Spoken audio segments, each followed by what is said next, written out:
continuar el día de hoy con el ciclo de conferencias. Hoy tenemos el gusto de tener al doctor maestro de historia, al maestro Tomás Pérez, quien ha canalizado sus estudios en la región Maya, y hoy él en particular trabajó el jabón de la danza del Pocho en el carnaval de Tenosique, Tabasco. Algunos ya podrán haber revisado sus trabajos. Este artículo salió publicado en el número especial dedicado a Tabasco, donde se publica este artículo. Pero hoy vamos a tener el gusto de que él nos exponga sin muchos preámbulos, lo dejo a Tomás. Sí, efectivamente, originalmente quiero comenzar diciendo algo. Me había prometido ya no volver a tocar este tema, porque quiero decirles que me ha traído problemas, porque yo soy de ese pueblo. Yo de niño me disfracé y participé en la danza. Entonces tengo la visión EMIC y la visión ETIC, o sea, tengo la visión desde adentro, pero también tengo la visión como antropólogo desde fuera de la danza. Y el primer trabajo que yo publiqué de esta danza, lo publiqué en lo presenté en 1989, prácticamente ya hace 20 años. Estaba yo recién egresado de la ENA, sabes, recién salido de la Escuela de Antropología e Historia, y pues un poco me ganó el romanticismo, pero al mismo tiempo empezaba a darme cuenta de algunos problemas, y ahí empezó mi pleito con el pueblo.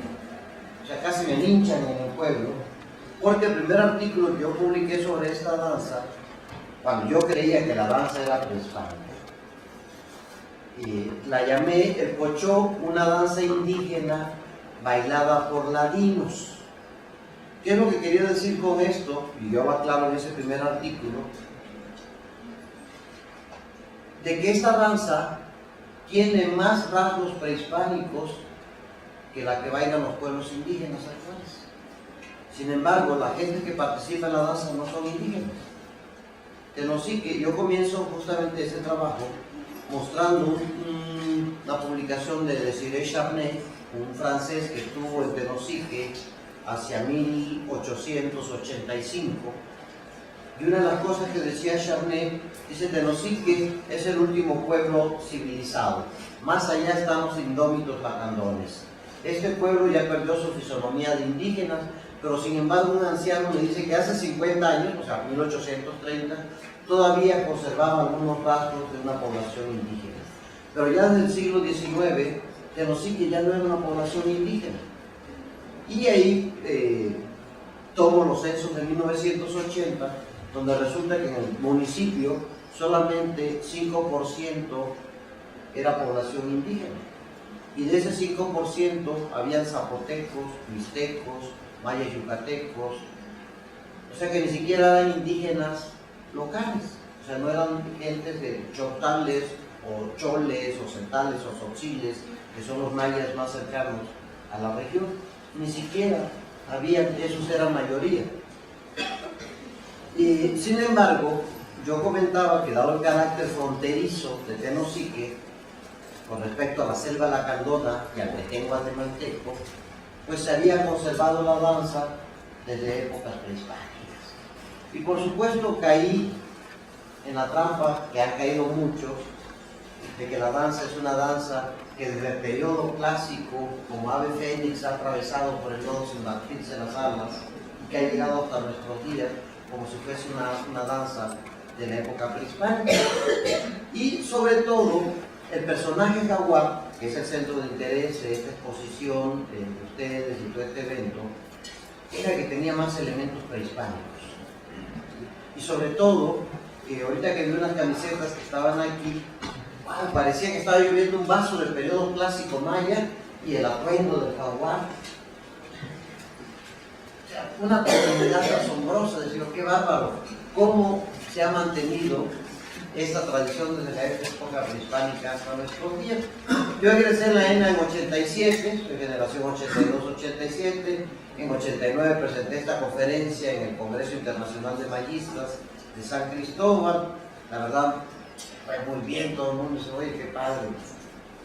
Pero después seguí investigando la danza, no tanto como parte del proyecto de aquí de la UNAM, sino por cuestiones localistas. Yo soy del pueblo y tengo 25 años tomando fotos cada año de la danza y he visto cómo ha ido evolucionando la danza. Y en 2002 se celebraron los 50 años del descubrimiento de la tumba de Palenque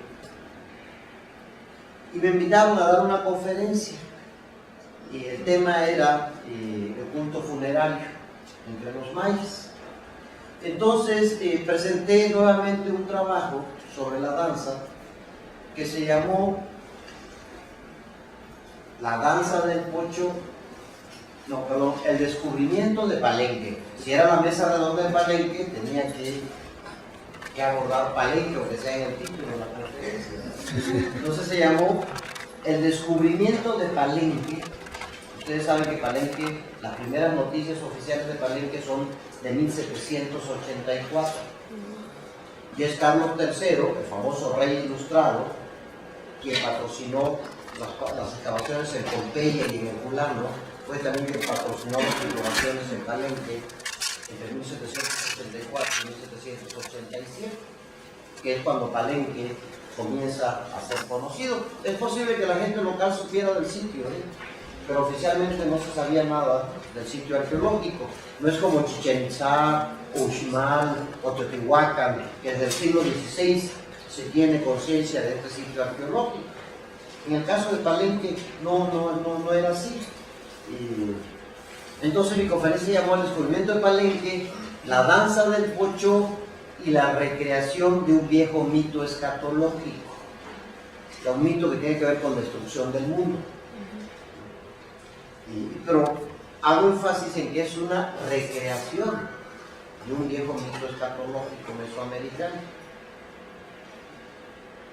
Si en mi pueblo me odiaron, me querían linchar porque dije que la danza, que les dije ladinos, y el término ladino es el que no es indio. O sea, la connotación de la palabra ladino es el que no es indio, porque un ladino puede decir yo soy muy pobre, no tengo camioneta, no tengo casa propia, pero no soy indio.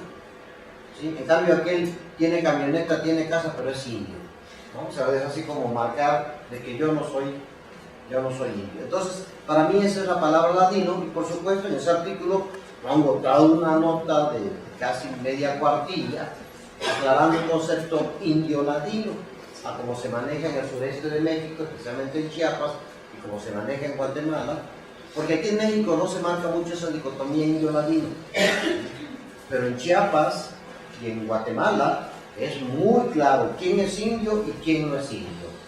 El que no es indio es ladino. Y no uso el término mestizo porque el mestizo tiene que ver más bien con lo biológico y el ladino tiene que ver más con lo biológico. Sí, hay mucha gente que tiene rasgos indígenas a más no poder como yo, pero yo no soy indio, ¿sí? Aunque genéticamente tenga presencia indígena en mi sangre, ¿no? Pero culturalmente yo no me asomo como indígena. Y conozco a un lacandón, por ejemplo, Enrique Mallorca, que es un güero que parece un vikingo, que es producto de un hombre danés con una mujer lacandona. Entonces, ustedes ven a Enrique Mallorca que parece un vikingo. Él es mestizo, lacandón y danés, pero culturalmente él es lacandón.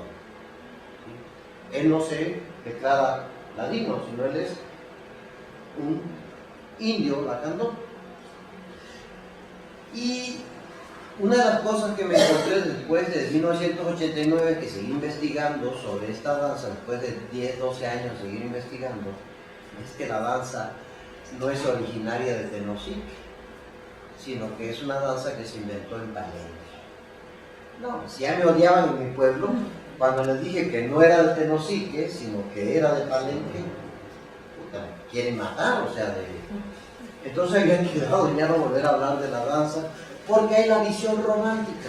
está aquí en el museo, aquí en la exposición, de una de las pochoveras, mujeres encantadas, igual las mujeres así como las babosas, o sea, no sé otra palabra, ¿sí? De que no obedecen a los hombres y los dioses las castigan, porque ¿cómo? Si las mujeres están para obedecer, además sexista, o sea, una visión totalmente sexista de la danza y así muy romántica. Y por supuesto, mi pueblo, soy pésimo hijo de Tenosique. ¿Cómo que yo ando diciendo que la danza no es originaria de Tenosique?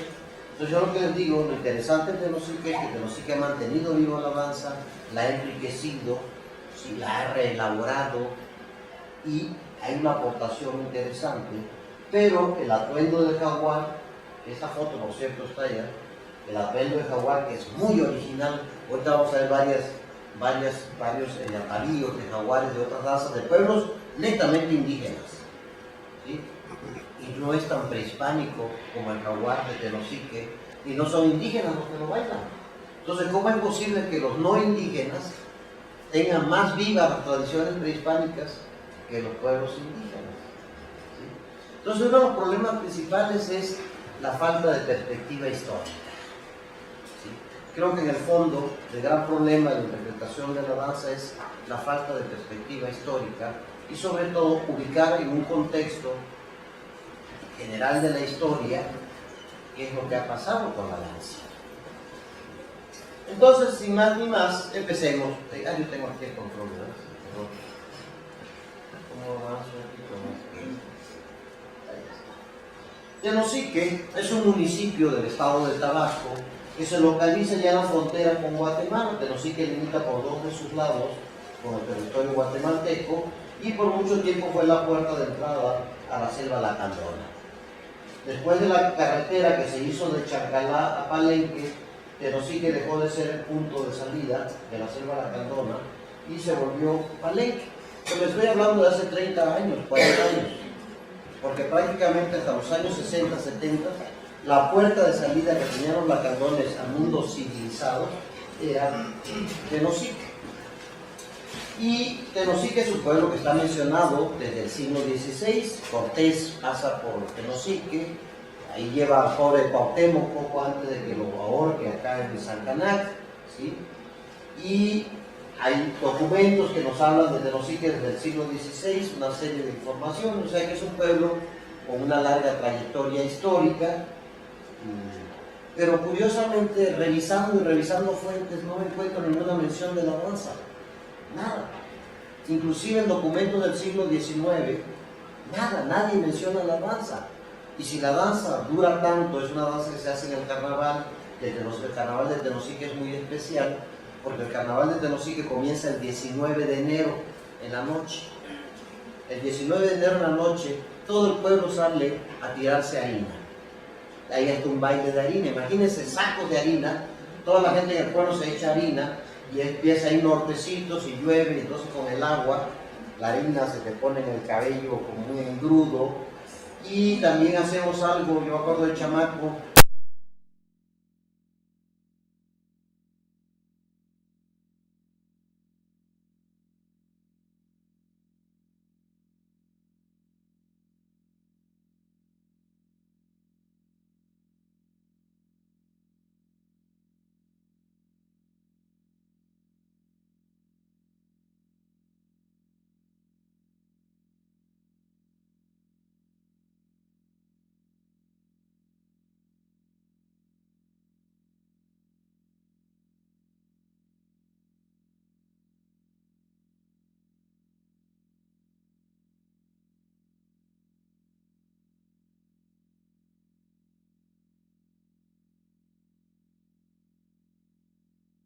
es una fiesta de invierno. En el invierno es una época en que escasean los alimentos. Entonces, ¿por qué derrochas alimentos y hay escasez? Porque están propiciando que en la próxima cosecha haya abundancia de esos recursos. ¿Sí? Ese es el 19 en la noche. El 20 de enero, que es San Sebastián, si cae domingo, sale la danza. Si no, de todas maneras, antes ya se prohibió la gente salíamos con lo que llamamos la pintadera de pintura. Salíamos como locos a echarnos pintura. Y cada quien preparaba pinturas y se bañaba con pinturas. Pero ya para los años 60, que me acuerdo todavía, la gente empezó a usar aceites quemados y usaba pinturas de aceite, esmaltes.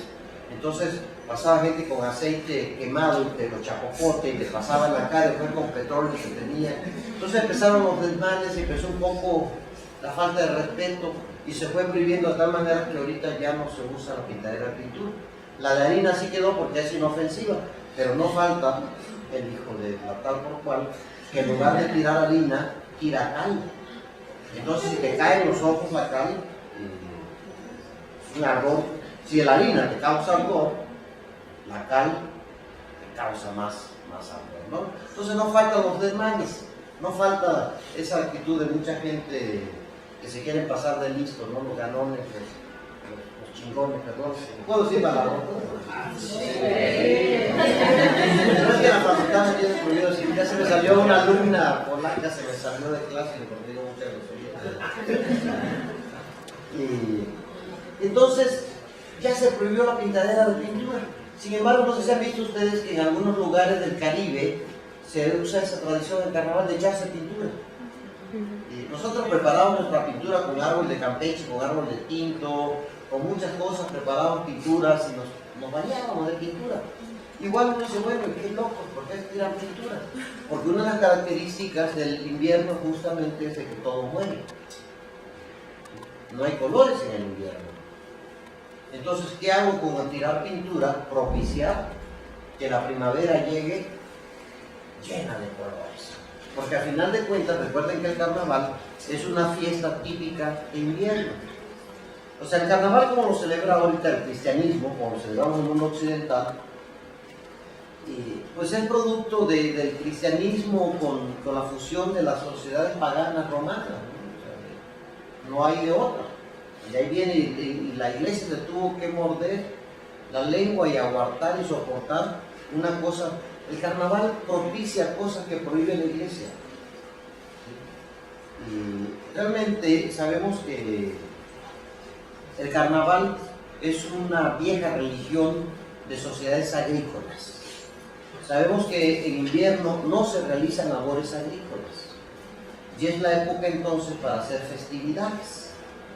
Y una de las festividades más importantes de invierno es la de la procreación.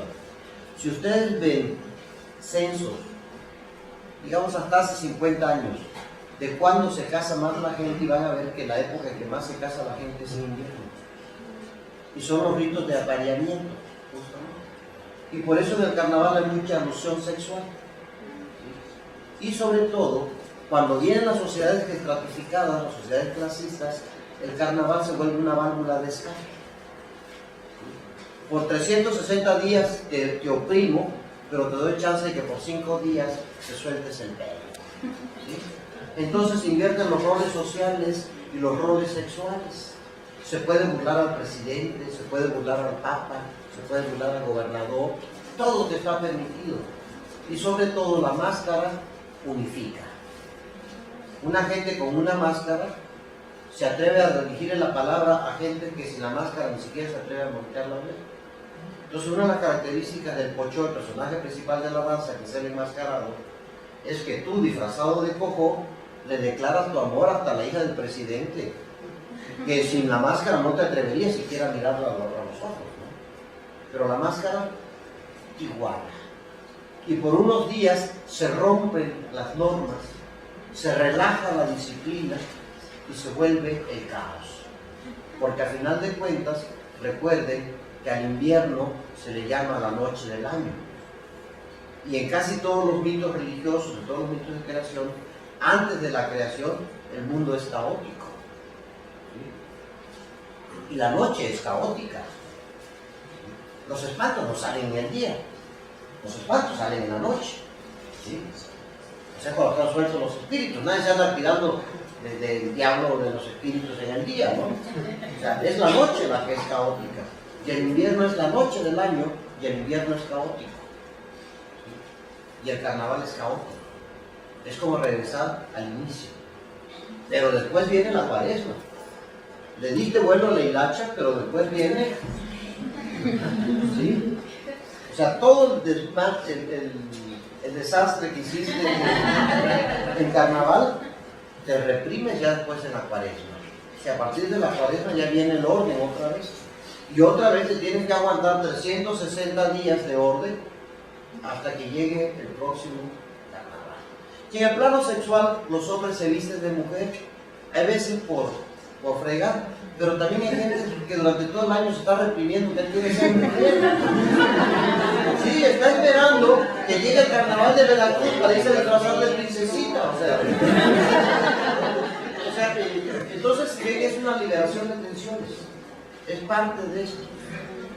Y el cristianismo lo ha absorbido muy bien y se lo ha tenido que tragar.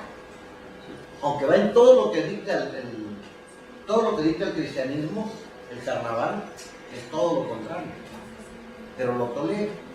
Originalmente el carnaval deben ser los 3 días que preceden al miércoles de ceniza. ¿Sí? Ese es el carnaval. Domingo, lunes y martes de carnaval, donde el martes es el Mardi Gras, el martes gordo, que es el día principal del carnaval, y después viene el miércoles de ceniza. O sea, todo el desastre que hiciste se te perdona con tu crucecita de ceniza y otra vez borrón y cuenta nueva. Comienza el orden.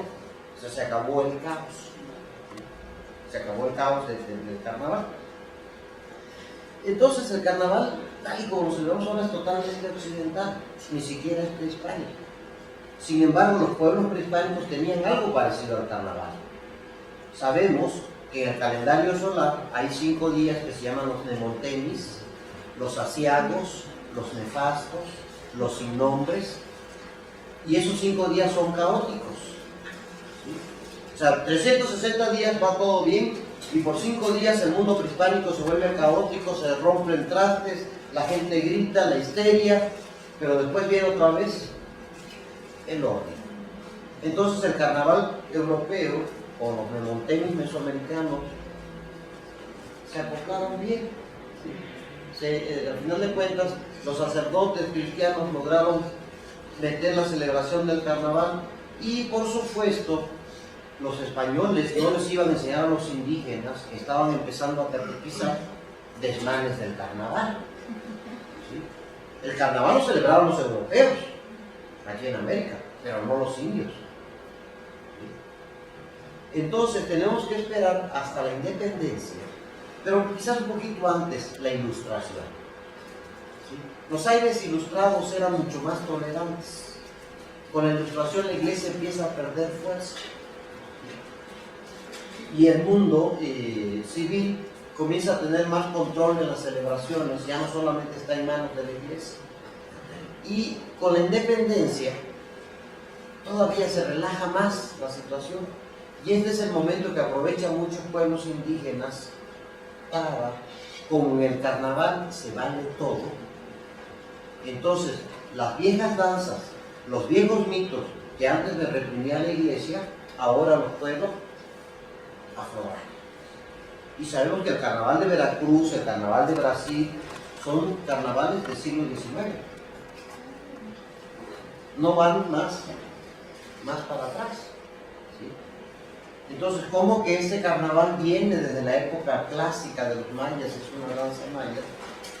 No voy a seguir más, pero en esto vamos a ver figuritas para que vean un poco de dónde viene esto. Pasemos a la siguiente. Perdón, yo tengo el control de mis manos.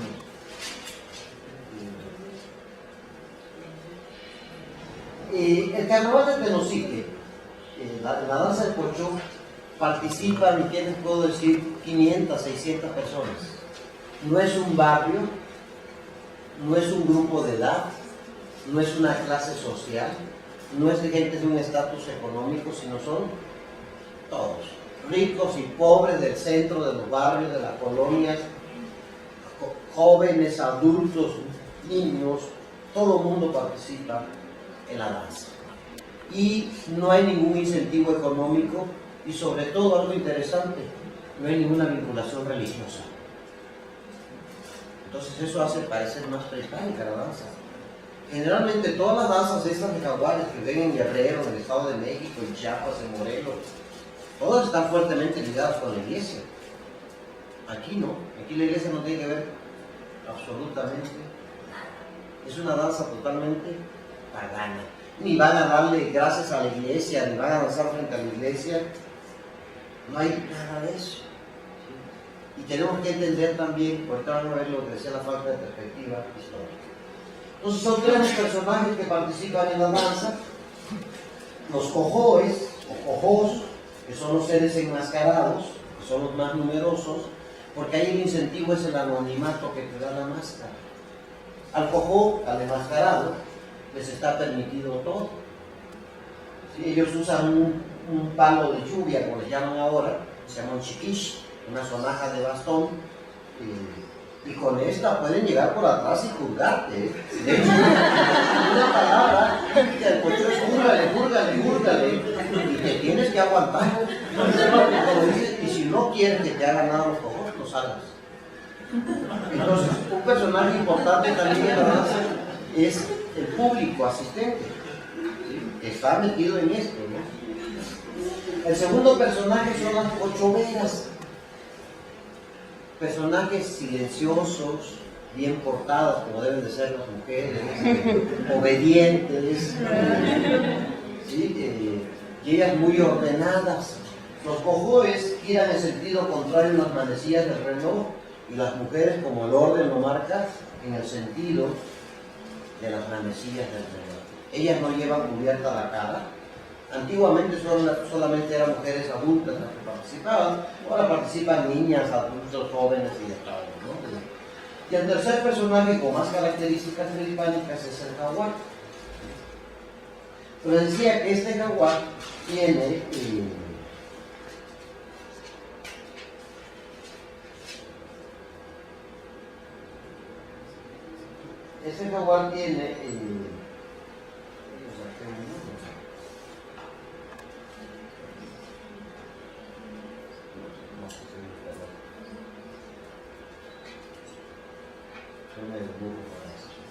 la palabra pochó, con la que se conoce esta danza, está registrada en el diccionario Maya Cordemex.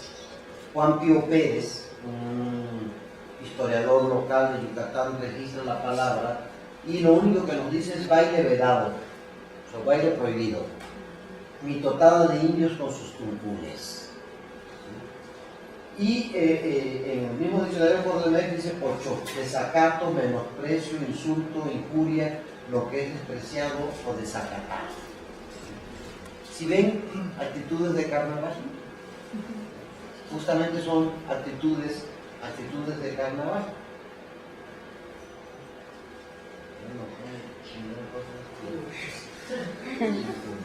Estos son los tres personajes. El cojón sin duda es uno de los atuendos más originales, es un atuendo de carácter vegetal. Los hombres llevan una vestimenta tradicional, preferentemente camisa de manga larga, llevan hojas de plátano enrolladas en los pies, que funcionan como sonajas, cuando caminan, suenan. Pero debo decirles que el plátano, y ustedes, bueno, muchos aquí son biólogos, me imagino, botánicos, es originario de Filipinas. El plátano no es originario de América. Bueno, fue sustituido, podríamos decir, a lo mejor se usaba otra cosa y se sustituyó cuando entró el plátano. Después, con la nao de China llega el plátano a América.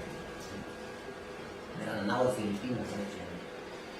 Después llevan una falda con hojas de un árbol que se llama Artocarpus vulgaris, o comunis, perdón, que es lo que conocemos tradicionalmente como el árbol del pan, que sabemos que es una planta polinésica, que fue introducido por el capitán Cook en 1768 a las Antillas para darle de comer a los esclavos negros. O sea, la hoja que la hace tan vistosa tampoco es originaria de América. Llevan un costal, ya lo vamos a ver, de un saco de nequén, cuando había nequén, que ahorita son de plástico, donde ven los sacos de azúcar de plástico, sí, porque antes era de nequén, que le hacen unos huecos para sacar las mangas y el cuello, funciona como una túnica, ¿sí? Y Después llevan un gran lienzo en la cabeza, sujetado con dos paliacates, uno en la frente, otro en la boca, que funciona para cambiar la voz, para que no te reconozca la voz. Porque una de las cosas es que no te conozcan quién eres. Si muchas veces yo he estado con mucha gente que se está disfrazando, que son mis sobrinos, y ya después cuando se ponen la máscara ya no sé quién es quién. Algunos, no todos, usan calcetines o guantes para que tampoco te descubran por las manos. O sea, se trata de pasar en anonimato. Encima va una máscara de madera, pintada de muy diversos motivos, ya lo van a ver, y encima un sombrero con estas hojas largas, que les llama la gente hojas de cojo, Cordillinium, algo así es el nombre científico, que es polinésica también. Lleva unas flores que nosotros en el sureste le llamamos tulipanes, pero que no es el tulipán holandés, sino es un hibiscus, que también es polinésico. Entonces, de pronto me reclaman, pero ¿cómo te atreves si estas plantas siempre han estado aquí? Siempre han estado aquí, ¿cuándo? ¿De hace 100, 200, 300 años? ¿O desde la época prehispánica? No, desde la época prehispánica no había esas plantas. Entonces resulta que todo el atuendo es de plantas que no son siquiera americanas. Entonces ven cómo se empieza a derrumbar el origen prehispánico de la danza. Y el segundo personaje es la pochovera, que usa una falda circular floreada, una blusa blanca, usa un paliacate a manera de capita, unas muy sensuales, y el sombrero como el cojo, pero va la cara descubierta, ¿no? O sea, es mostrar la belleza de la mujer.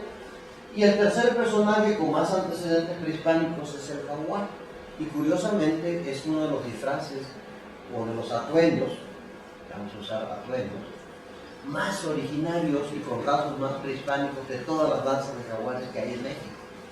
Ninguna danza de jaguar de México, de pueblos netamente indígenas, tiene tantas características prehispánicas como el del pocho de Tenosique.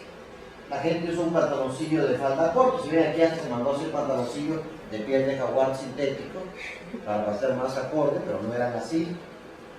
Se embarran el cuerpo de lodo, de un sascap, de un lodo de piedra caliza, que los deja amarillos, y con una botella se ponen las manchas.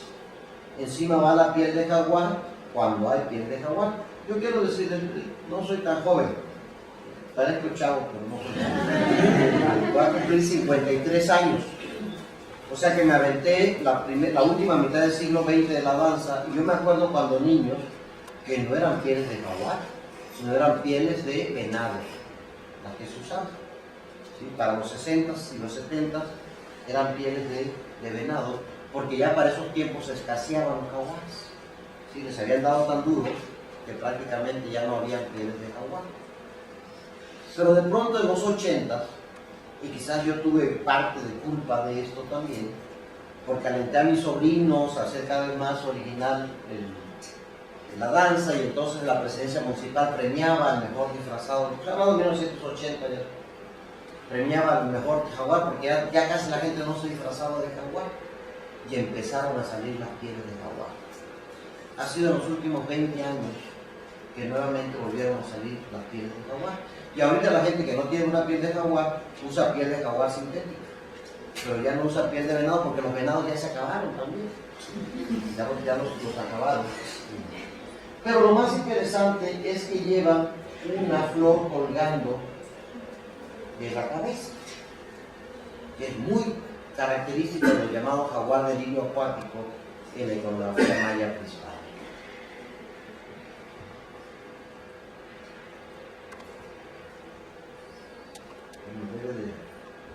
Debe haber algo que me lo cambie automáticamente, ¿no? El personaje más importante, el personaje, no sé, no te alcanza el tablero acá, no, o si.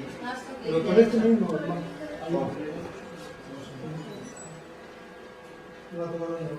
Ah, con eso, perfecto. Porque así ya no quemamos la foto.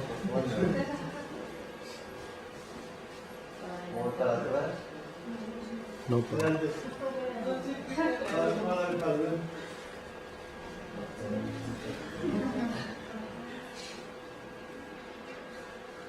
la quemé la foto.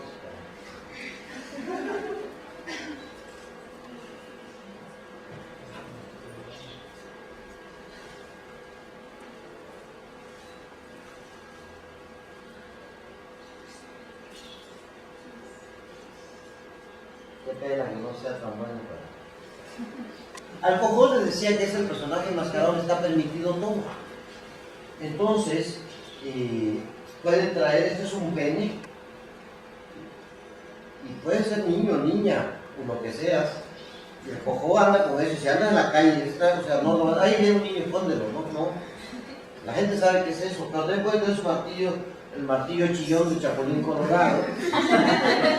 O esto es un excremento de esos que venden de plástico, que parecen un excremento, y andan jugando con eso, y el atuendo, ¿no? Muy vegetal, muy elaborado. Y justamente a este personaje se le conoce como Cojó, y la palabra Cojó es una castellanización de Coj. Coj en maya significa carátula o máscara, el que está en lugar de otro. Y en maya ustedes saben que para pluralizar es O. Entonces Cojó terminó siendo Cojó. Y ahí quedó la palabra Cojó, que es los enmascarados. Y se decía que este es el principal incentivo porque se trata de que no te conozcan, y el Cojó le está permitido hacer todos los desmanes. Pero si yo en este tiempo que llevo fotografiando he visto que las máscaras han cambiado y que todo lo que acontece, originalmente eran máscaras lisas, pintadas así lisas, pero no falta el nacionalismo, y con la globalización pues no falta tampoco ¿sí? O sea, la presencia internacional, pero también no faltan los psicodélicos y cosas así, o bien los estrenos de ustedes, bueno, recordarán por ejemplo los años 80 Kiss, Bugs Bunny, el Hombre Araña, Batman, Bruce Lee, el dragón, y no falta el que queriendo resaltar el origen prehispánico le pongan jeroglíficos mayas a las máscaras para hacer lo que parezca más prehispánico, y no falta el pendejo que hace publicidad sin cobrar regalías a marcas de cerveza. Porque bien podría pedirle una lana a la cervecera, ¿no? O sea, te voy a hacer publicidad. Entonces, una máscara con todas las marcas de cerveza. Entonces, prácticamente, la danza está, todo lo que ocurre a nivel nacional e internacional, la danza la está absorbiendo. Y si yo en 25 o 30 años que tengo siguiendo la danza fotográficamente he visto todos estos cambios, en 100 años, ¿qué no habrá pasado? Y si me voy a 500 años desde la conquista hasta nuestros días, ¿cuántas cosas no habrán pasado por la danza? Entonces, primero que nada, es una danza viva. ¿Sí? El tremendo pene que trae este. Está permitido. Salinas de Gortari, como un ratón, de la época de Salinas de Gortari, o sea, como un ratón, son paraguas con papel de China, abanicos, y algo también muy importante son botellas de agua o botellas de talco de harina, porque también a todo mundo le van echando talco y harina. Y ahí van las chavas detrás, ay, no me eches, pero casi así, échame, ¿no? Entonces, aunque te estás bañando de harina y de agua, ahí va la gente, porque es parte de la danza, es justamente, el carnaval no es como una obra de teatro donde hay los que representan y los espectadores. El carnaval lo viven tanto los que se disfrazan como la gente que va ahí. O sea, no es una cosa que es espectadores y representantes, sino tanto los espectadores como los que se disfrazan son parte de él. O sea, no serviría el carnaval si no hay espectadores, es parte de esto, pues. Y el espectador forma parte de esta celebración. Entonces, el Cojó, el enmascarado es muy enamorado, digo, le anda declarando el amor a todo el mundo, con su palo jugando, tiene que aguantarse. no hay de otra. En cambio, las pochoveras no llevan la máscara cubierta, y lo mismo hay niñas que ancianas, muchachas guapetonas y jóvenes, o falta el papá que lleva a su hijita vestida de pochovera y la van cuidando, y ahí se va dando todo esto, ¿no? Pero ellas son muy calladas, un papel muy pasivo en la danza, prácticamente es mínima son nada más sirven para adornar. En cambio el jaguar sí es un personaje muy especial dentro de las danzas, y sobre todo por sus características de llevar las flores colgando en la cabeza, lleva estas flores colgando en la cabeza. Y es interesante porque los silbatos generalmente son de carrizo, pero aquí vemos la modernidad ya con sus silbatos de plástico. Los plásticos han invadido todo nuestro mundo, ¿no? Los últimos 40, 50 años prácticamente han invadido, y la danza, por supuesto, que no se ha escapado de los plásticos. Y esta es una foto muy vieja, que esto sí tiene piel de jaguar, de venado, que les decía. Y ya en los últimos años se ha usado más la piel de jaguar, pero no falta también el que pone una tela sintética de forma de piel de jaguar. Pero algo que no falta, si ven, estas fotos son más recientes que el del silbato de plástico, pero aquí ya regresaron otra vez, para más original, regresamos otra vez a silbatos de carrizo. Pero todos llevan su flor. Esto fue una de las cosas que a mí como mayistas me llamó la atención, de que el jaguar del lirio acuático en la iconografía maya lleva siempre una flor en la cabeza. Estas son vasijas del periodo clásico tardío, de 600 a 800 de nuestra era, y tienen esa flor. Y wow, desde la época clásica hasta nuestros días se ha conservado. Porque yo decía, no creo que la gente de los psiques se haya puesto a revisar libros de iconografía maya para ver cómo debe de ser el jaguar, cómo debe de representarse el jaguar. Entonces en los códices, en las vasijas mayas, inclusive aquí un jaguar negro, también con su flor en la cabeza. Entonces, ¿qué es lo que está pasando? Dije yo, para mí, ¿no? Sabemos que la flor que es asociada con esto es esta, el quejar, como se conoce, el lirio acuático, nenúfar, loto americano. En maya se llama pichijá, y es ninfea, es una ninfa, una familia de las ninfas, que es esta, la flor que debe de ser. Pero nadie usa esa flor. Si bien usan flores rojas, amarillas, que son, porque esta flor, una vez que la cortas, se seca muy rápido porque necesita del agua. Entonces en un momento sustituyeron esta flor y usaron las otras. Por supuesto, ni la más remota idea de que esta debe ser la flor. Ahí está la flor joven, todo el mundo con sus flores colgadas, una continuidad desde el periodo clásico hasta nuestros días. Otros personajes importantes son los músicos, un pitero y un tamborilero.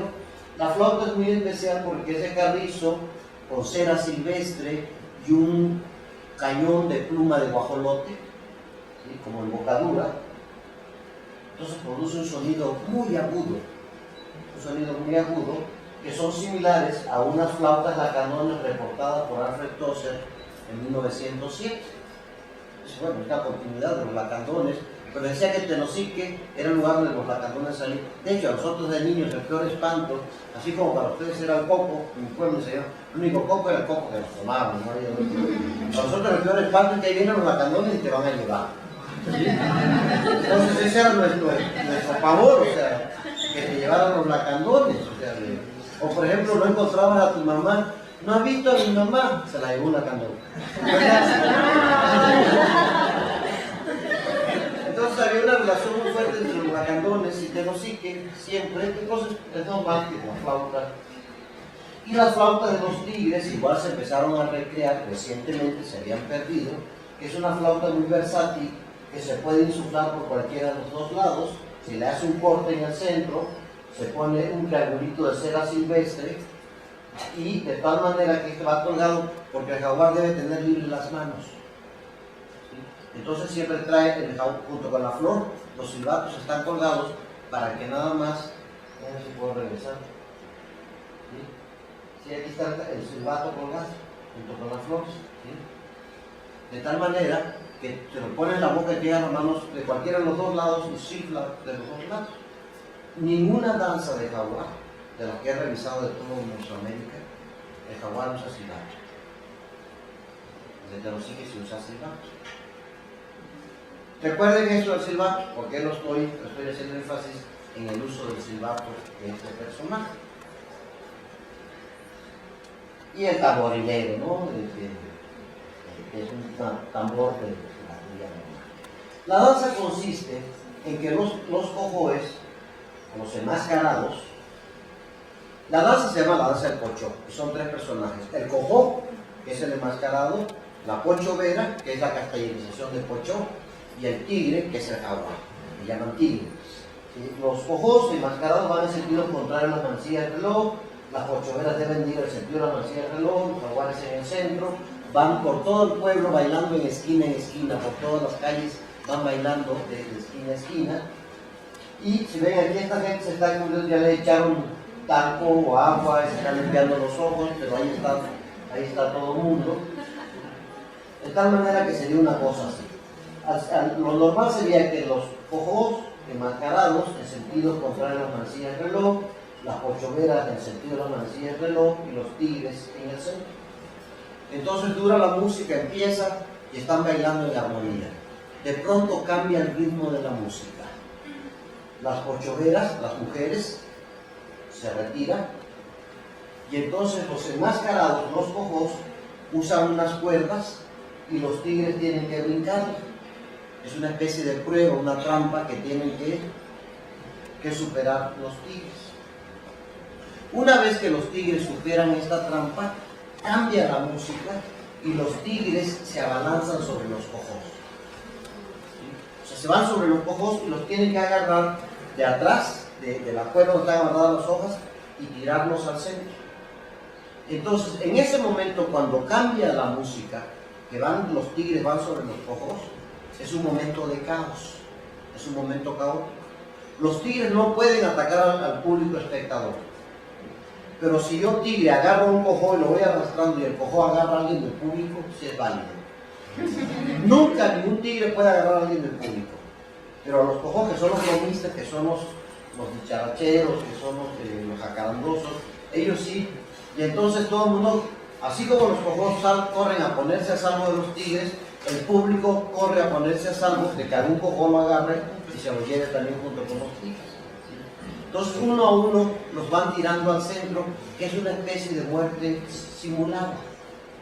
O sea, los jaguares se arremeten contra los personajes. Aquí está el momento en que están cruzando la cuerda, hasta ahí todo va bien, es un ritmo de la música, cruzan, y una vez que los jaguares superan esta trampa de cruzar la cuerda, entonces ya viene, ahorita tenemos otra parte de estar cruzando la cuerda,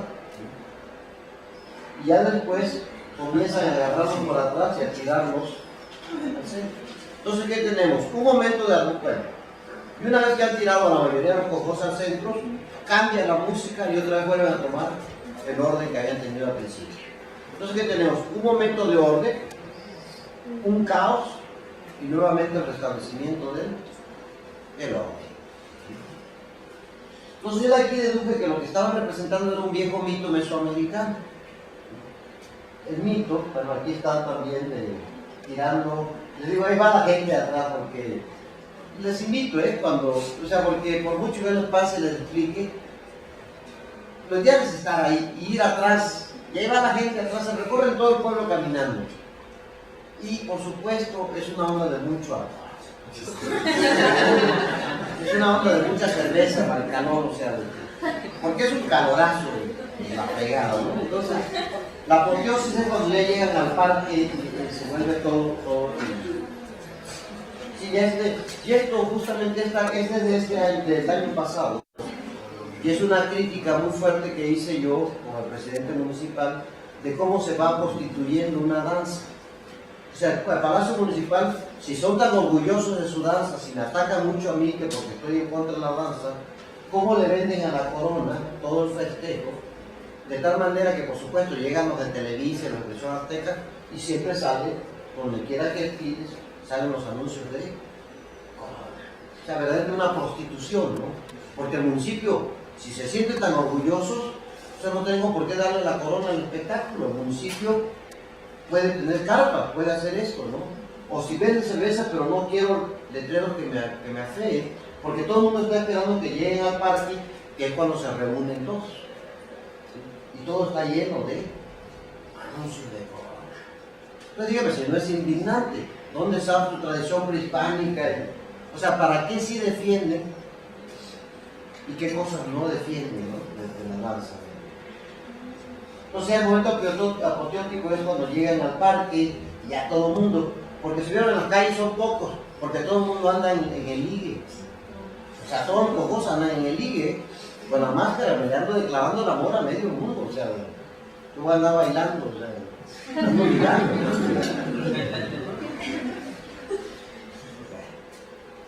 Entonces les decía que esta idea de un momento de orden, después un momento de caos y después el orden, me recuerda a los mitos escatológicos, a los mitos de destrucción del mundo. Esta idea que Mises ya le llama el mito del eterno retorno, que dice que el cosmos, como todo organismo, envejece y necesita destruirse para renovarse.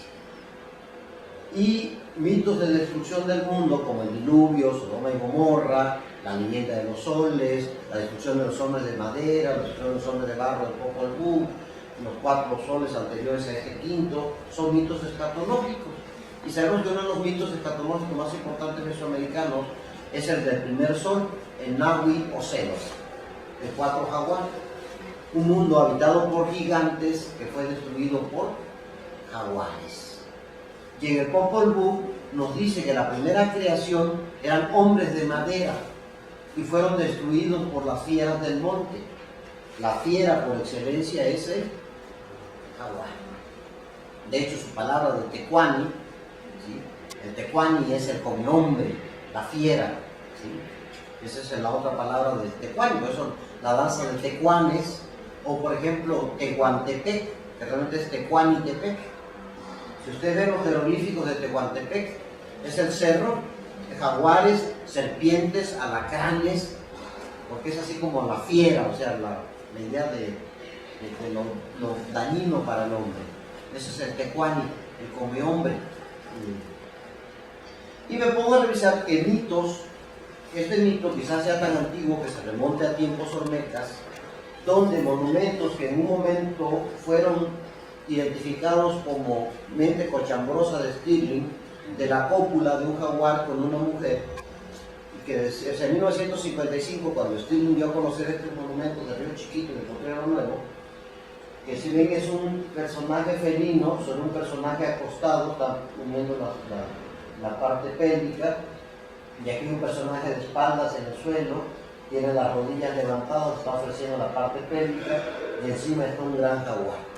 Stirling interpretó esto como la cópula de un jaguar con una mujer, y que de ahí habían nacido los bebés jaguares característicos de la iconografía. Por supuesto, una cópula mítica, porque no tiene el mismo número de pares cromosómicos, ¿verdad? Hombres jaguarcitos, ¿no? Y además, entre algunos pueblos amazónicos de Colombia, como los tucanos, hay este mito de origen, de que ellos descienden de la cópula mítica de un jaguar con una mujer. Entonces Stirling dijo, pues ya está la explicación, los bebés jaguares de la iconografía olmeca han nacido de esta cópula mítica. Sin embargo,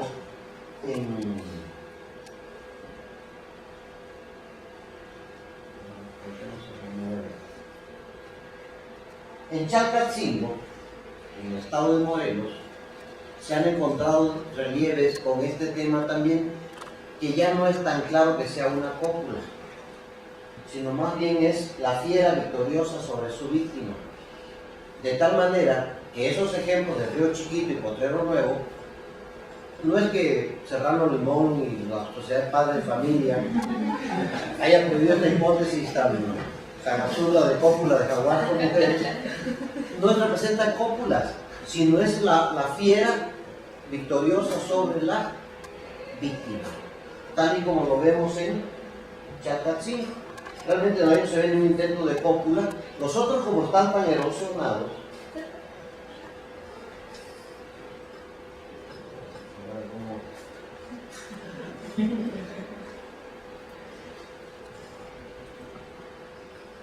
perdón, disculpen, eso, como están tan erosionados, en un principio se creyó que sí era una cópula. Pero después se tienen noticias de Chalcatzingo y no es muy evidente que sea una cópula, ¿sí? Sino es la fiera sobre la víctima.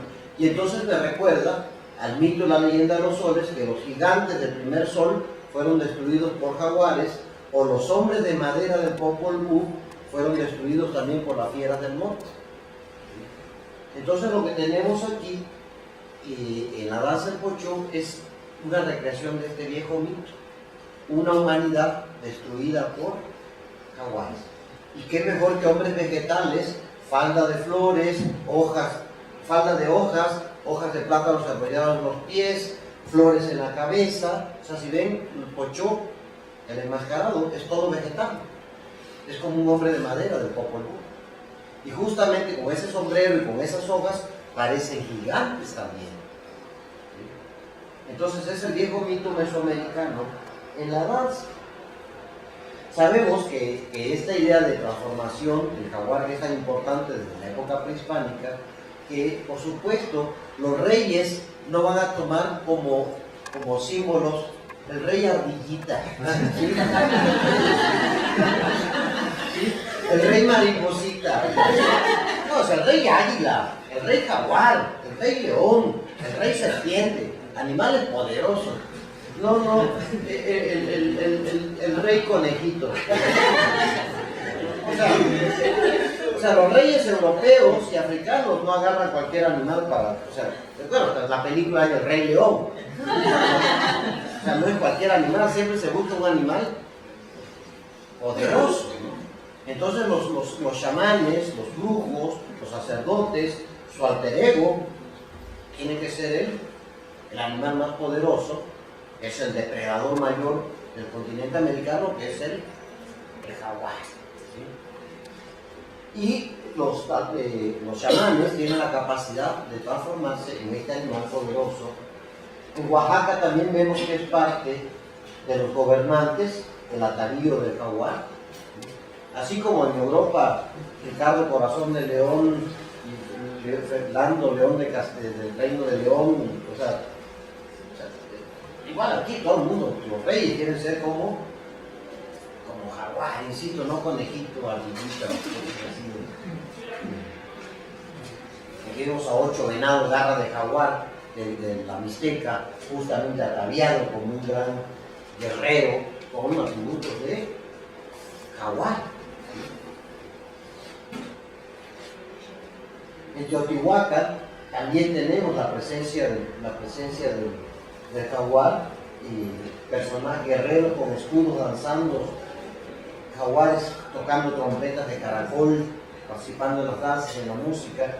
Y aquí visto de frente el gran jaguar con sus bocas, sus colmillos, tragando corazones, ¿sí? Devorando corazones. Así que es una idea de este animal poderoso. También en el área maya vemos a jaguares que le han mordido el cuello a este pobre que ya se le quebró el cuello y le dio la mordida en el cuello, o este que ha decapitado a la víctima, la cabeza todavía chorrea sangre. O sea, el jaguar como la gran fiera, el animal poderoso, pero también el animal protector de las élites gobernantes. Este es el templo 1 de Tikal, que se conoce como el jaguar gigante, donde tiene un dintel de Chico Zapote allá a su interior, con un gran texto.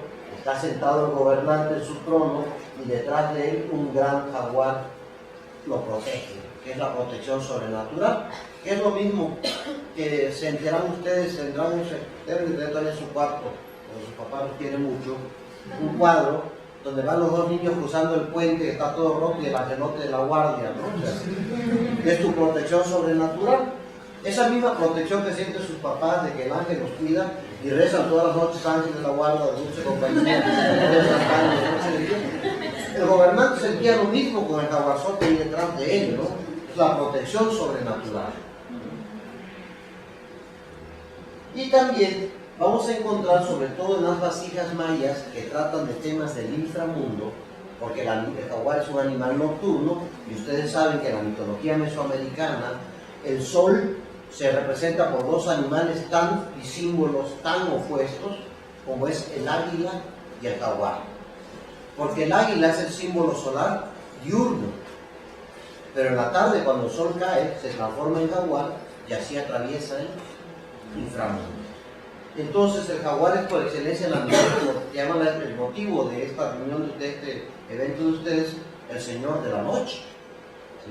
El jaguar es un animal nocturno, vive en cuevas, por eso en náhuatl se le llama el tepeyolotl, el corazón del cerro. ¿Sí?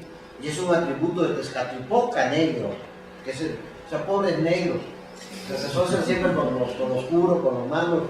Ya ve que Dios hizo el día y vio que era bueno, Dios hizo la noche y vio que era mala, y la noche es negra. Entonces por eso los negros vale la pena hacerlos esclavos, porque son el color de lo malo, de la noche. Entonces en Mesoamérica no es así, pero o sea, no es que lo negro sea malo ni que el inframundo sea malo. Recuerden que en Mesoamérica los dioses son polivalentes. Ni hay dioses buenos ni dioses malos. Hay dioses. Y a veces son buena onda, pero a veces son unos tremendos. O sea, no es así como que Diosito y el diablo, ¿no? O sea, no, aquí un dios del solar puede ser muy bueno cuando necesita sol, pero puede ser muy malo en abril y mayo. O un dios de la lluvia puede ser bueno cuando necesita la lluvia a principios de mayo, fines de mayo, pero puede ser malo como está ocurriendo ahorita con los desastres, ¿no? Entonces, no es esta idea de que el inframundo es malo y el cielo es bueno. En Mesoamérica el cielo puede ser bueno, pero puede ser malo. Y el inframundo puede ser malo, pero también puede ser bueno. Y sobre todo un pueblo agricultor no puede decir que el inframundo sea malo, porque de abajo sale todo lo que se harta, todo lo que se come. ¿Sí? Del cielo no caen papas y chayotes. La comida sale de abajo. Pues ahí los judíos y los cristianos, sobre todo los judíos, como eran pastores, no tenían esa vinculación con la tierra que tiene un agricultor. ¿Sí? Entonces se inventa un infierno de fuego malo, que es el que mucha gente cree, ¿no? Pero para un pueblo agricultor, el inframundo, de donde viene todo lo que se harta, todo lo que germina, no puede ser enteramente malo. ¿Sí? Entonces no es que el jaguar sea malo o bueno, es, ¿sí? Nada más, las dos cosas en un momento.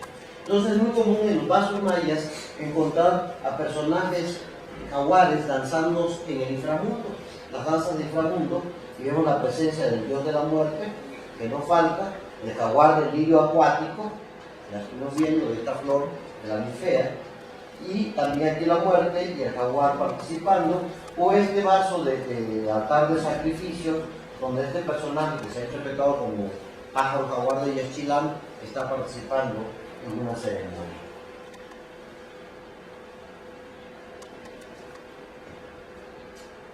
Déjenme que me cambie la imagen. Tenemos también danzas concretas, tocando el tambor, un mono que es símbolo de la fiesta, y el jaguar negro. Igual gran sorpresa para mucha gente en los últimos 20-30 años ha descubierto que hay jaguares negros. Cuando hay un sitio en Mérida, en Yucatán, que se llama Ekbalam, que significa jaguar negro, y en la iconografía, en vasos del periodo clásico, aparecen jaguares negros, los sapos también por seres del agua, un personaje que emerge la fausa de una serpiente tocando una trompeta de caracol y el jaguar danzando con su flor en la cabeza. Igual aquí no falta la flor en la cabeza.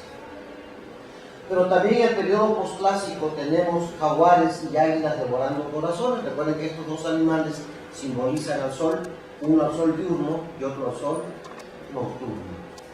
Y eso nos lleva ya hasta el posclásico y al momento de la colonia, con el Códice Durán, donde vemos justamente por qué los caballeros águilas y los caballeros tigres, que acuérdense que no habían caballos, ¿sí? No pueden ser caballeros, porque caballeros de caballo, ¿no? Entonces más bien son los guerreros águilas y los guerreros jaguares, eran los que se encargaban de conseguir cautivos para el sacrificio, para alimentar al sol. O sea, estos seres, porque uno eran para el sol diurno y otros eran para el sol nocturno. ¿Sí? Y vemos entonces que hay la presencia de estos seres donde en un mito muy común en el mes que se llamaba Tlacachipehualistli. Este mes de Tlacachipehualistli se hacía uno de los sacrificios más espectaculares, que era el de amarrar a la víctima a un disco de piedra, al Tetmalacatl, o sea, un disco de piedra, amarrado, y le daban una espada, una macana, que en lugar de que tuviese navajas de obsidiana tenía plumas de garza, ¿sí? Y se tenía que enfrentar a los guerreros jaguares y a los guerreros águilas, y si el cautivo lograba vencerlos, se le otorgaba la libertad. Pocas veces lo lograba, pero según las fuentes hubieron casos de gente que sí superó esta prueba, ¿sí? Y lo tenemos ampliamente registrado. Aquí vemos a este con su macana de obsidiana y este con plumas de garza, ¿no? Y amarrado además el pobre a una rueda, ¿sí?, de piedra, con el que tenía que enfrentarse en un combate totalmente desigual, y todos concurrían a este gran evento. Esto era entre los mexicas al momento de contacto. Según Michel Graulich, dice que esta ceremonia, que es un tipo de ceremonia gladiatoria, una danza gladiatoria, tiene su inspiración en la leyenda de los soles, y justamente con la destrucción de gigantes por jaguares. Que ahí el origen de esta danza mexica tiene que ver con la leyenda de la destrucción de los hombres por los gigantes por jaguares.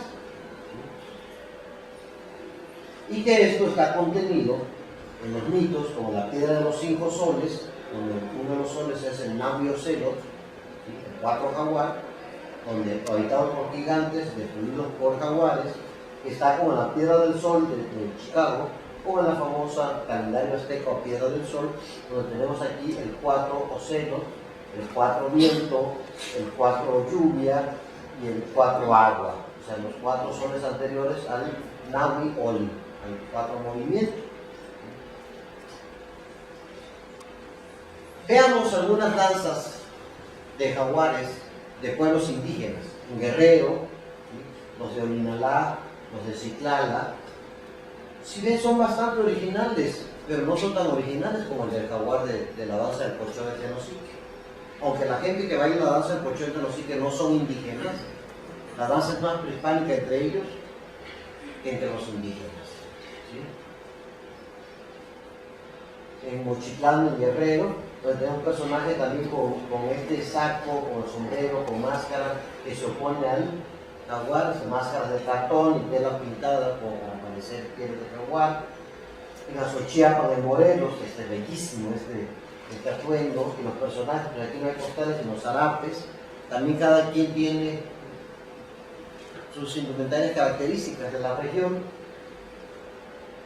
En Coatepec, Carinas, los jaguares que más bien con piel de vaca y de chivo, telas con puntitas de lunarcitos negros como para aparentar la piel de jaguar, y los otros personajes enmascarados que los cazan.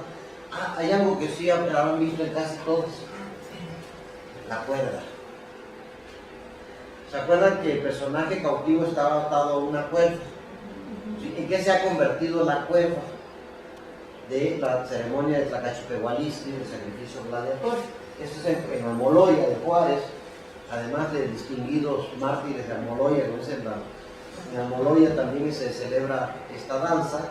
Quizá conocemos más Almoloya por el penal de máxima seguridad, pero también se celebra esta danza, pero siempre se ven es en la iglesia.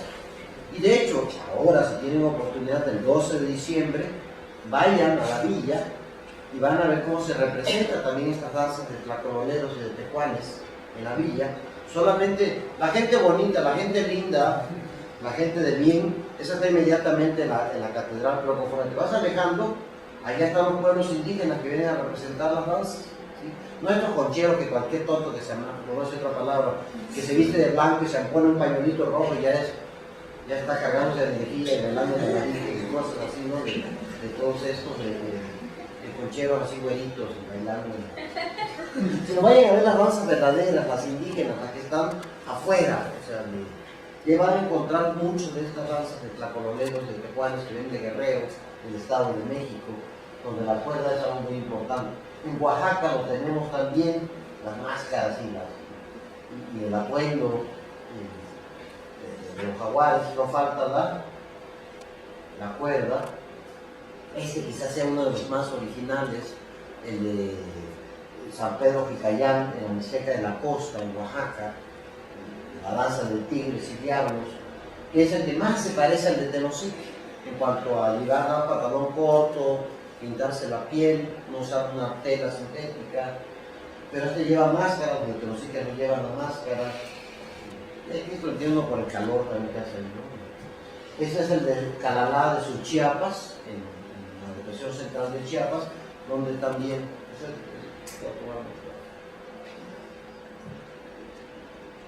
donde participan estos personajes. Pero si ven, ninguno de esos atuendos es tan prehispánico como el de Tenosique. El de Tenosique, que es verdaderamente bien cuidado coreográficamente y sobre todo el vestuario, no, bien trabajadito. ¿Qué pasó con eso? ¿Por qué esta danza tiene tantos elementos prehispánicos? Tenemos que irnos al descubrimiento de Palenque. ¿Sí? En 1784 se da el primer reporte de la zona arqueológica de Palenque y sobre todo uno de los edificios que más llamó la atención y sigue llamando la atención. Esta foto es extraordinaria, la tomé igual un momento que van todos estos, la gran fraternidad de Espíritu de Blanco, a cargarse de energía, ¿no? Aparte, o sea, el uso de las zonas arqueológicas para esto, desde que le dijo el Dalai Lama que Teotihuacán estaba en la misma línea que los santuarios del Tíbet, todo el mundo va a cargarse de energía, ¿no? O sea, toda esta crisis de los sistemas de creencias actuales que se están refugiando en los sistemas orientales o en los sistemas mesoamericanos. Como decía Michel Meslam, este teórico de las religiones, la gente pensaba que conforme avanzaba la ciencia, la religión iba a desaparecer, iba a ser cosa del pasado, y que sin embargo ahora la gente es más religiosa. Pero ya no es religiosa en las creencias de las religiones oficiales, sino se está yendo al Feng Shui, a la energía universal, a las cargas energéticas, a los cuarzos. ¿Sí? O sea, cómo la gente se está volviendo religiosa, pero en otro sentido, pues. Ya tienen toda la gente, perdón, la persona me cago en la risa. Y no falta que me dicen, pero es que ve cómo se sienten las energías. A ver, entra, no sientes la energía. ¿Pero no les ha tocado a ustedes convivir con gente así? De las cargas energéticas y tienen que poner las manos y tal para que el flujo energético sea.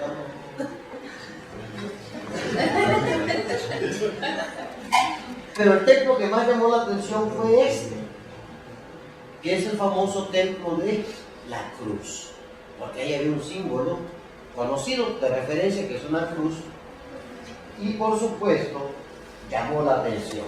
¿Sí? Ese es un grabado de 1877 de la Cruz de Palenque, y gran interés de los Carlos III de probar que tiene que ver esa cruz con la cruz cristiana, y todo un escándalo que está pasando con el templo de la cruz, la presencia de que aquí había estado evangelizadores mucho antes que los españoles, o sea, todo un discurso que se da. Sí, digo, si ahorita, pleno siglo XXI, creemos en el Feng Shui y todo eso, imagínense en 1780, si no creían en la misma cruz cristiana, o sea, en cualquier cosita así era una cruz, o sea, cristiana. Lo interesante de este santuario, este es el dibujo real de cómo es la cruz de Palenque. Lo interesante es de que este santuario está flanqueado la entrada por dos jambas, y una de estas jambas tiene un personaje con una piel de jaguar en la espalda pantaloncillos cortos y por supuesto la flor en la cabeza. ¿Sí? Esta lápida fue fotografiada por medio mundo, desde Ricardo Armendáriz en 1787, Guillermo Dupuy en 1806, Catherwood en 1841. ¿Sí? Si ven el atuendo, es idéntico al de la danza del colchón de Genocidio. Entonces, ¿cuál continuidad desde el periodo clásico? Sino después del descubrimiento de Palenque, este grabado se utiliza para recrear el atuendo. ¿Y por qué digo eso? O sea, ¿qué bases tengo para decir esto? Resulta que Claudio Rinaldi, este grabador italiano que llega a México en 1828, está en Palenque y nos deja este grabado, dice atigrado de carnestolendas del Palenque. El pantaloncillo corto, la piel cubierta de lodo con manchas de jaguar, la piel de jaguar en la espalda y el silbato. ¿Ya vieron de dónde salió el silbato?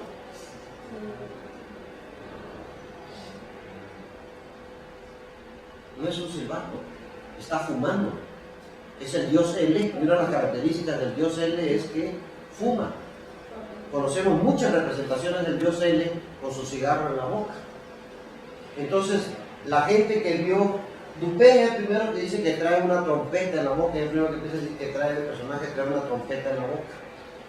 Entonces el cigarro se volvió en el silbato de jaguar. ¿Sí? Y el otro personaje enmascarado, que menos sí que se llama Cojo, Minati lo señala como el petatán, porque lleva esta túnica, no hay hojas. Porque acuérdense que las hojas de ese árbol entran hasta 1784 a las Antillas, vienen de Polinesia para darle de comer a los esclavos negros. ¿Sí? Tampoco trae las flores en la cabeza, porque todos esos los viajes del Capitán Cook y todos esos viajes por Polinesia, que son del siglo XVIII para amanecer XIX, ¿sí? Cuando empiezan a llegar todas esas plantas, y trae un chicote, no trae una cuerda. Posteriormente, Federico de Valde, el famoso conde de Valde, por eso en Palenque hay un templo que se llama el Templo del Conde, nos deja esta extraordinaria acuarela, donde otra vez nos muestra un personaje que él llama Costumbre de Bailar de Montaigne. ¿Se acuerdan que se había hecho los 5 días del calendario solar mesoamericano, los 5 días caóticos? Entonces es Valde el que se inventa el carnaval con los 5 días de Montaigne y recrea el viejo mito de la destrucción del mundo por jaguares. Federico de Valde, que estuvo viviendo en Palenque. Quizás ya muchos conozcan Palenque, pero ustedes recuerdan en los años 60 y los 70, que no llegan muchos de ustedes a esa edad, y se decía en Palenque que había un lugar que se llamaba el Baño de la Reina, cuando todavía no salían los grifos ni se sabía que había una reina, una mujer gobernante en Palenque. Entonces, ¿de dónde sacaron eso que había un lugar de la reina de Palenque? No hay tal reina. Valde se lo inventó también. Y ese también es otro grabado de Valde, donde están los personajes jaguares y las muertes simuladas, personajes tirados. ¿Sí? A los personajes enmascarados están tirados aquí. ¿Qué es eso de calarlos? Claro, sabemos que se prohibieron las danzas donde se hacían sacrificios. Después la gente sacrificaba animales ya no humanos. Después también se prohibieron sacrificar animales porque incitaba al culto pagano anterior. Y entonces aquí, en el carnaval, como se vale todos, hacemos muertes simuladas. ¿Sí? Se regresó a los viejos mitos y a los viejos ritos prehispánicos, pero todo simulado porque en el carnaval se vale de todo. ¿Sí? Valde, así que había puesto lo de la reina, pero no la disminuí para que me diera tiempo, ya me pasé el tiempo, pero sí, vamos como 10-15 minutos. Valde también tuvo, ahora sí que su chava, su chava palencana, y tiene un óleo donde él dice la princesa Niteta bañándose en el baño de la reina. ¿Sí? Ya se inventó todo, o sea, como muchas cosas vienen desde ahí. Viene el siglo XIX, el fin del siglo XIX, siguen saliendo imágenes de este personaje, fotos, las primeras fotos de Mosley, ya los dibujos más recientes de Linda Shield, con la floresota, ¿sí? La floresota en la cabeza, el pantaloncillo corto, la piel de jaguar en la espalda, como dice la danza. Pero ahora sí que, como dicen en mi pueblo, lo más mejor, que en un momento a alguien se le ocurrió, si estas jambas flanquean un tablero de una cruz en el sitio arqueológico, ¿por qué no llevarnos las jambas en el pueblo, al pueblo y ponerlas? O sea, si las jambas flanquean una cruz en Palenque, ¿por qué no llevárnoslas al pueblo y ponerlas en la iglesia? Porque al fondo está una cruz. ¿Sí? Entonces, las jambas que antes estaban en la cruz foliadas, en el siglo XIX se pasaron a la iglesia del pueblo. Entonces, si nosotros abrimos las puertas de la iglesia, al fondo va a estar el altar con el Cristo crucificado, con la cruz. Entonces, el mismo papel que estaban jugando las jambas en el sitio arqueológico, lo está jugando en la iglesia del pueblo. Y ahí estuvieron las jambas hasta 1950. En 1950 se cayó la iglesia y fue que ya se llevaron nuevamente al sitio arqueológico. Pero por mucho tiempo estuvieron en el... Recuerde que hasta 1826 Palenque, o más bien Chiapas, no era México. Chiapas era Guatemala. Y Palenque era un punto importante que tenía Chiapas para salir al Golfo de México. Una vez que Chiapas se anexa a México, Palenque deja de tener esa importancia. Y tengo documentos que dice que el pueblo empezó a perder importancia y que mucha gente se fue a Tabasco. Tenosique en línea recta está a menos de 40 kilómetros de Palenque. Tenosique está a la orilla del río Sumacinto, que era la principal arteria comercial en ese momento. Entonces, en ese momento, la danza pasó a Tenosique. Me matan en mi pueblo. ¿Cómo que les estoy diciendo que la danza no es originaria de Tenosique, sino que viene de Palenque? Si el orgullo de Tenosique es desde aquí, desde los mayas, tenemos la danza y las princesas encantadas que no obedecían a los hombres, que el dios Pochón los castigó. Como les digo, bueno, en arqueología mexicana tengo artículos publicados sobre los dioses mayas. Me he revisado todos los dioses mayas y nunca me he encontrado un dios Pochón. A menos que los mayas de Tenosique fueran tan exclusivos que tienen un dios particular, un dios Pochón. ¿Sí?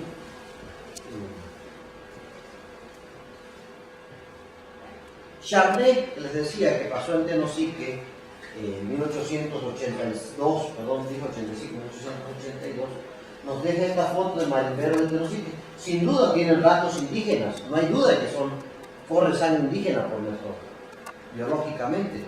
Pero si ustedes ven los atuendos, ya quisiera ver a indígenas actuales vestidos así con sombreros de violín y con sacos. Para 1882, eso era de gente indígena, o sea, puede ser biológicamente con genes indígenas, pero culturalmente, esa gente no es de tradición indígena. ¿Sí? Entonces, ¿cómo que una danza indígena? Charnay no dice nada de la danza, pero sí pone los marineros de Tenosique. Y tenemos que esperar un momento muy especial en Tabasco, el garriguismo, Tomás Garrido Canaval y todo el movimiento antirreligioso que se da en Tabasco. Tomás Garrido Canaval, todas las iglesias las vuelve escuelas, ¿sí? Y manda a freír papas a todos los religiosos. No hay sacerdotes en Tabasco, en todo Tabasco.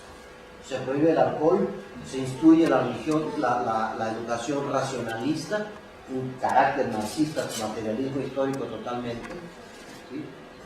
Y por supuesto que la danza se vio afectado por estos sucesos históricos.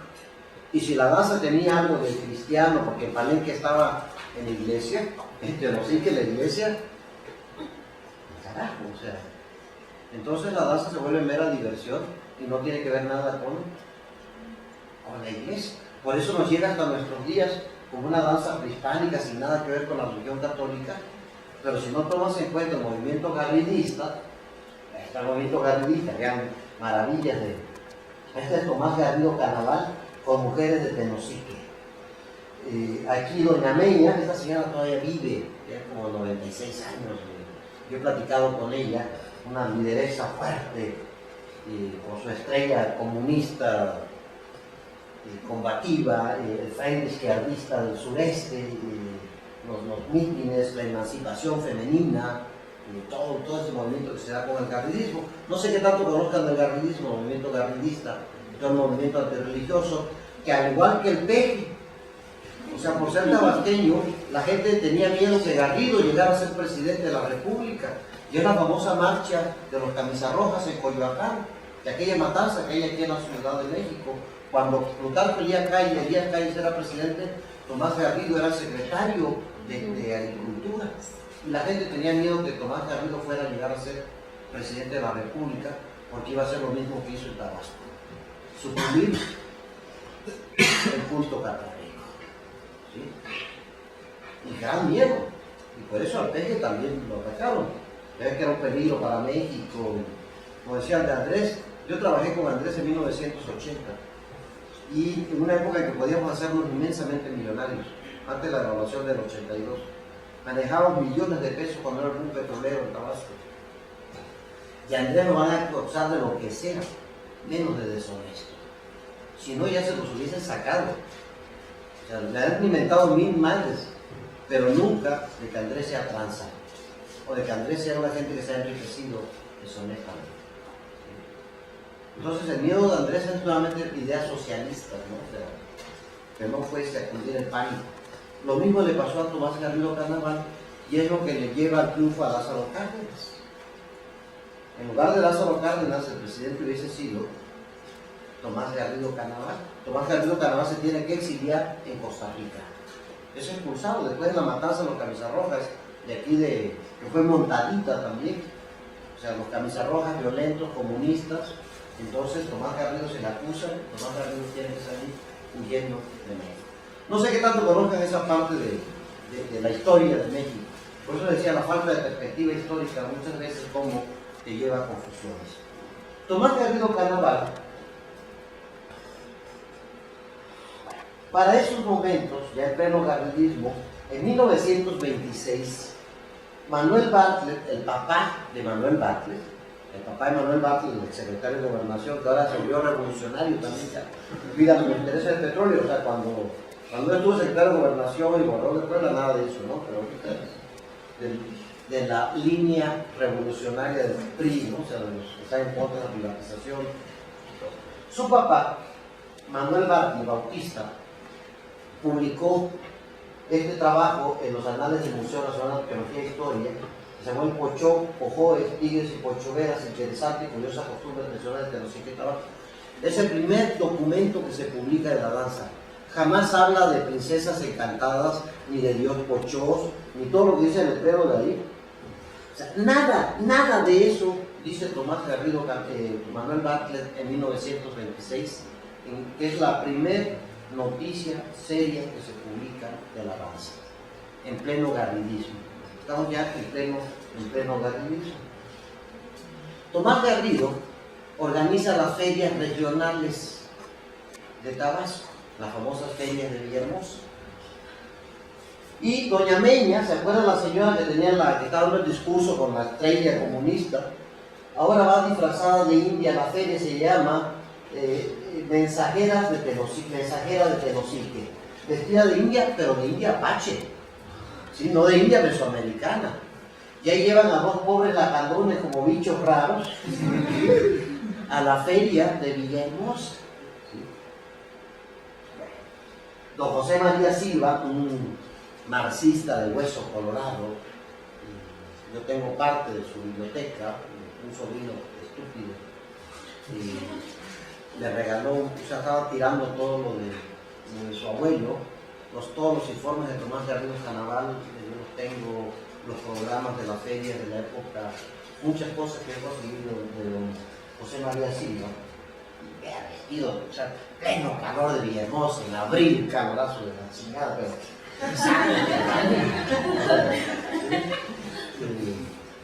y los pobres lacandones se han llevado como bichos raros, y doña Meña vestida de india, pero de india, insisto, apache, ¿sí? O sea, porque todo el mundo se disfraza de indio, pero de indio apache, no de indio mesoamericano, ¿no? Eso no son tan taquilleros.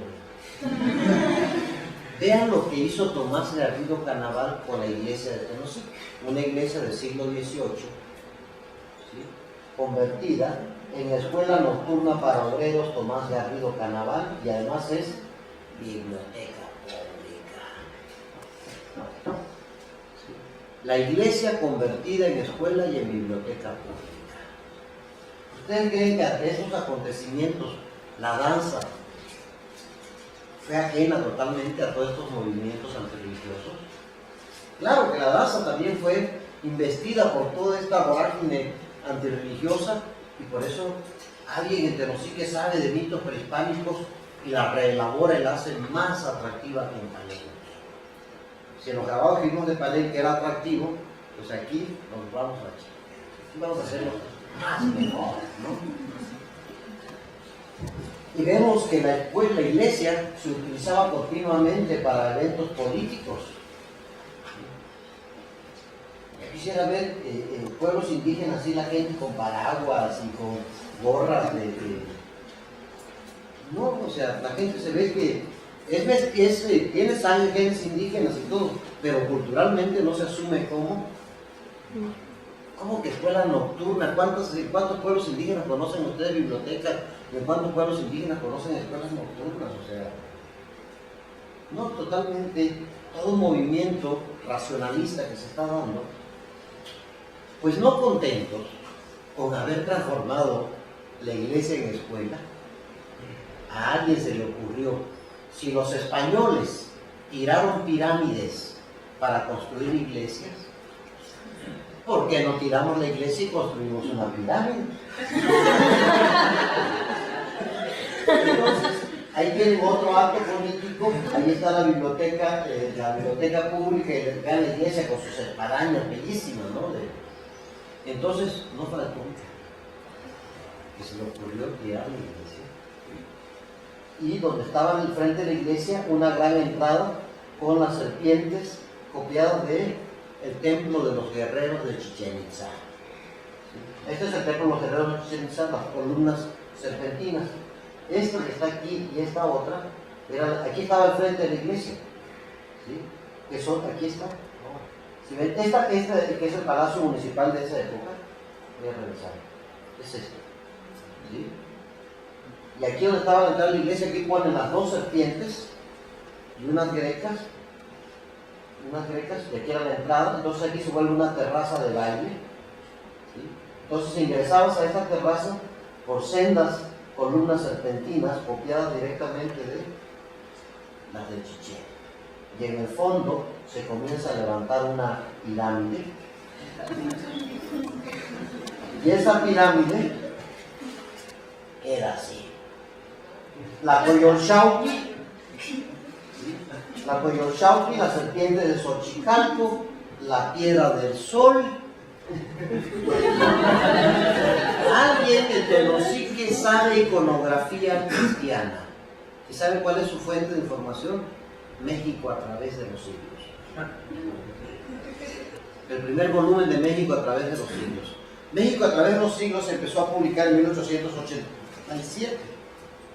¿Sí? Son 5 tomos que están en muchas casas como adorno porque los pasan vendiendo en abonos, y a los libreros se ven padrísimas, pero poca gente los ha ojeado.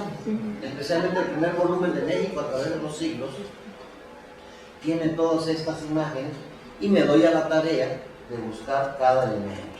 ¿Sí? Grecas de los códices mixtecas, la Coyolxauhqui, que había aparecido desde el siglo XIX, que está en Museo de Antropología, no la redonda, la que apareció en el Templo Mayor, sino esta Coyolxauhqui, la piedra del sol, aquí están las serpientes de Xochicalco, la cabeza de la serpiente de la cultura maya, y este elemento es un detalle de Teotihuacán, una Montalbán. No he conseguido una buena foto para identificar. Ya no existe la torre, quiero decirlo. En 1972 un presidente progresista, así como tiraron la iglesia y construyeron esto, tiró esto y construyó el nuevo Palacio Municipal moderno. ¿Sí? Entonces, si, vean, si no ves en el contexto histórico los jóvenes de los últimos 30 años, 35, 40 años, que defienden la danza y que me atacan, o sea, si no ven todo este proceso histórico, pues tienen una imagen distorsionada totalmente de la danza. ¿Sí? Perdón la expresión que vos haces, ni la más puta idea de lo que es la danza. O sea, y tenemos fotos de los 30 y los 40 de la danza, si hay pieles de jaguares, vean el gorro de este niño, casi como los gorros de Lenin. Oficina del Sindicato de Trabajadores del Sureste. Muy politizada la gente. Y por supuesto que la danza está siendo afectada. Si les digo, en 25 años tengo fotos de Kiss, del Hombre Araña, de Batman, ante todos esos acontecimientos, pues por supuesto que la danza también fue impactada. ¿Sí? Y ahora pues ahí está la corona, ¿no? Con la danza, regresando otra vez a la danza, como la digo ahora. Por supuesto que es el orgullo de Tenosique, padrísimo, qué bueno, la han mantenido, la han enriquecido, pero de eso con que me vengan, que es una danza prehispánica, y que la continuidad desde la época del clásico hasta nuestros días no tiene ningún sustento. ¿Qué es lo maravilloso de la danza? Que vamos a tener danza para mucho tiempo, porque aquí veo 3 generaciones. Esta señora es la mamá de él y este niño es el hijo de él. O sea que mientras los niños sigan participando en la danza, vamos a tener danza de pocho por mucho tiempo. Y jaguares también por mucho tiempo. Gracias. Diferencias, dudas. Con toda confianza, creo que ya rompimos el turrón, ¿no? Con toda confianza.